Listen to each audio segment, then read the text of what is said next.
Hello and welcome to Alok academy.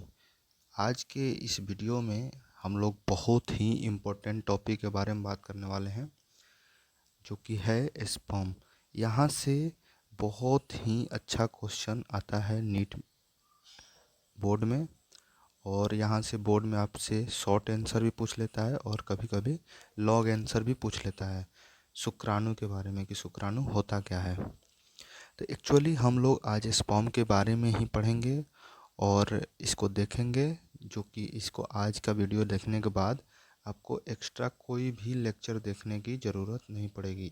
तो सबसे पहला बात, इसके पढ़ने से पहले कुछ चीज़ें हैं जो जान लेना बहुत ही ज़रूरी है, जो कि आपको बोर्ड में लिखने में मदद करेगा। तो सबसे पहली बात है कि यह मानव शरीर की सबसे छोटी कोशिका होता है।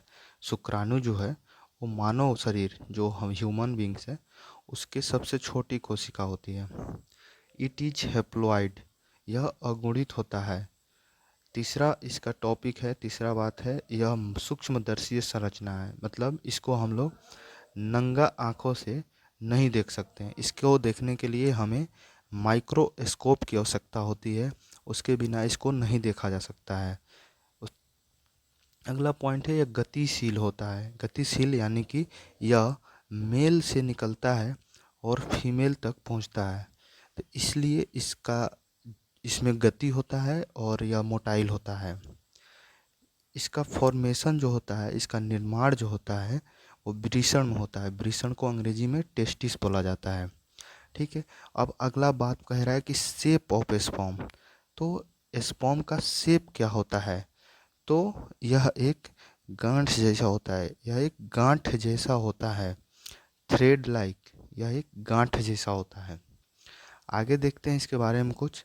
तो आगे जैसा कि हम लोग इसकी संरचना के बारे में पढ़ रहे हैं, इसके स्ट्रक्चर के बारे में पढ़ रहे हैं, तो देखिए यहाँ इसकी जो यह एक स्पर्म है, ये पूरा का पूरा क्या है, ये स्पर्म है। तो इस स्पर्म में कुछ ऊपर के साइड में देखिए, ऊपर के साइड में हेड है, ऊपर के साइड को हेड बोला जाता है। फिर ये छोटा सा भाग, इसका छोटा सा भाग नेक कहलाता है, नेक यानी कि ग्रीवा। उसके बाद से इस पार्ट को आप देख रहे होंगे, यहाँ से यहाँ तक के पार्ट को, इसको हम लोग मिडिल पीस कहते हैं या मध्य भाग कहते हैं। मिडिल पीस या मध्य भाग, इसको अच्छे से याद कीजिएगा। उसके बाद से इसका लास्ट पार्ट यहाँ से देखिए, यहाँ से लेकर यहाँ तक ही पूरा, इसको हम लोग तेल यानी कि पूंछ कहते हैं। टेल यानी कि पूंछ बोला जाता है। अब देखते हैं कि इसके एक एक चीज़ को हम लोग पूरा डिटेल्स में देखते हैं। तो देखिए, ये जो पूरा शुक्राणु जो है, यहाँ से लेके यहाँ तक, इसके बाहर एक कवरिंग होता है, बाहर एक कवरिंग होता है, लेयर, जिसको हम लोग प्लाज्मा झिल्ली बोलते हैं। अंग्रेजी में इसको प्लाज्मा मेम्ब्रेन कहते हैं। इसके बाहरी बाहरी लेयर को क्या बोलते हैं? प्लाज्मा झिल्ली, या फिर इसको अंग्रेजी में क्या बोलते हैं? Plasma membrane. ठीक। हेड के पास, ये जो हेड है, इसके पास एक्रोजोम है। इसके आगे वाले पार्ट को क्या बोलते हैं? आगे वाले भाग को एक्रोजोम बोला जाता है या अग्र पिंड बोला जाता है। इसमें क्या होता है? इसमें न्यूक्लियस होता है। इसमें क्या रखा रहता है? इसी में आपके पिताजी से जो बच्चे में जो भी चीज़ जाता है, जिसे बोला जाता है ना कि बच्चा पिताजी से सा है, पिताजी से बोलता है, पिताजी से चलता है, या फिर कुछ भी जो बच्चे में गुण आता है, गुण जो उसके पिताजी को दर्शाता है, वो सब चीज़, सारे गुण इसी न्यूक्लियस के अंदर एक्रोजोम में होता है।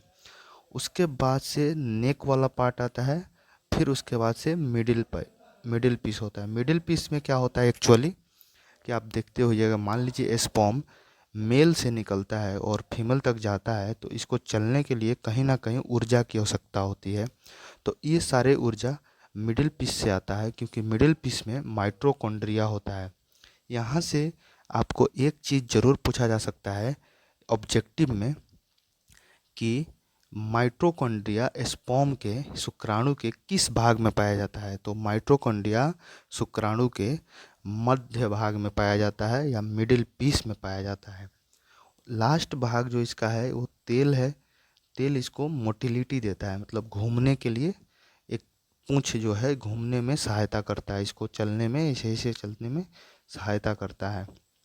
अब देखिए, अभी तो हम लोग क्या देखें? स्पर्म देखें। स्पर्म कहाँ बनता है?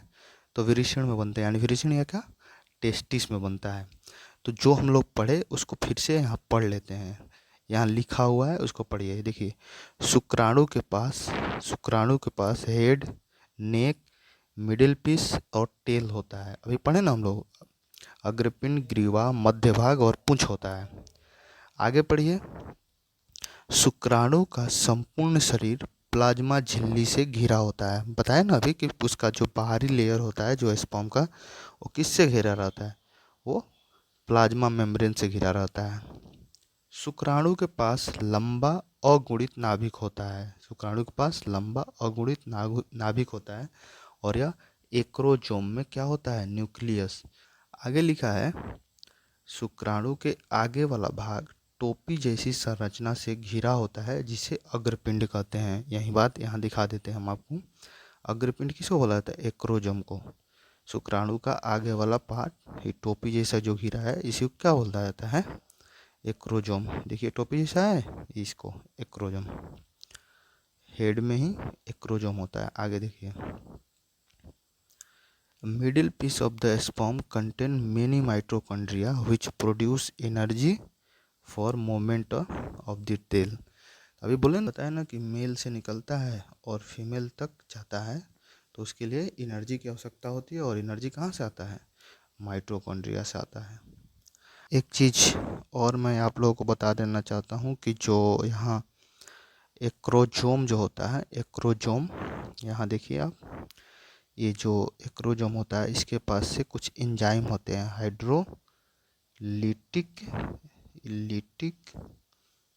Hydrolytic enzyme. ये क्या करता है, और स्पर्म निकल के ओवा के पास जाता है। ओवा के पास जाने पर उसका ओवा का एक लेयर होता है, जोना पेलिसुडा।